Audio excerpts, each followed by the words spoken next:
कि आपकी स्टडी जो स्कूल में हो रही है उसको होम से, यानी बच्चे के लर्निंग एनवायरनमेंट को घर के एनवायरनमेंट से जोड़ना है।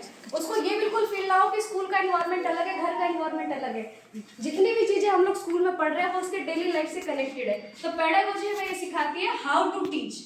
करिकुलम ये बताता है कि how to teach, what to teach, when to teach, क्या पढ़ाना है, कैसे पढ़ाना है, कब पढ़ाना है, कितना पढ़ाना है, वो करिकुलम है। लेकिन करिकुलम के अंदर जब ये बताया जाता है कि बच्चे को कैसे पढ़ाना है, वो पेडागोजी है। इस वर्ड को मैं एक्सप्लेन करना चाहती थी। दूसरी बात ये, पेडागोजिकल अप्रोचेस में बहुत सारे अप्रोच करते हैं। थैंक यू सर जो आपने बताया, उसके अंदर और भी बहुत सारी चीजें शामिल है, जैसे कि दीपक सर ने एक बताया। उसके अलावा मैं और ऐड ऑन करना चाहती हूँ, एक्टिविटी के साथ साथ प्लेवे मेथड होता है। जो भी चैप्टर्स हम लोग पढ़ाते हैं उस चैप्टर को रोल प्ले करके करा सकते हैं। जैसे कई एग्जांपल्स मैंने करवाए हैं अपनी क्लास में भी। कोई भी चैप्टर है उसको डायरेक्ट हम लोग डिलीवर करने की बजाय बच्चों को रोल प्ले के माध्यम से सिखा दिया जाता है। ठीक है, आप ये रोल लीजिए, आप ये रोल लीजिए और आप पार्टिसिपेट कीजिए। तो एक रोल प्ले हो गया। दूसरा हो गया स्टोरी टेलिंग, जिसको भी मैं अपनी क्लास में यूज करती हूँ।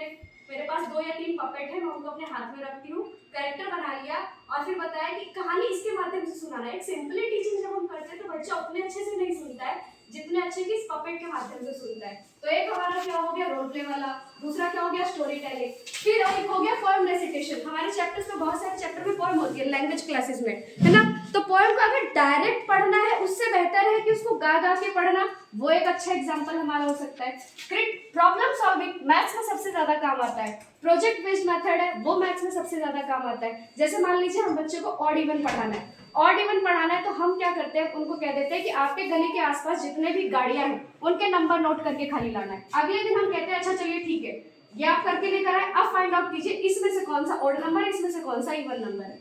हम कह देते हैं कि आपके घर में जितने भी आधार कार्ड है जिन जिन के, आप उनके नंबर नोट डाउन कीजिए या रैंडमली लिखिए कोई भी 11 अंकों का डिजिट, है ना, 11-12 अंकों का। उसके बाद के इसमें से कौन सा ऑड है, इसमें से कौन सा इवन है, पता लगाइए।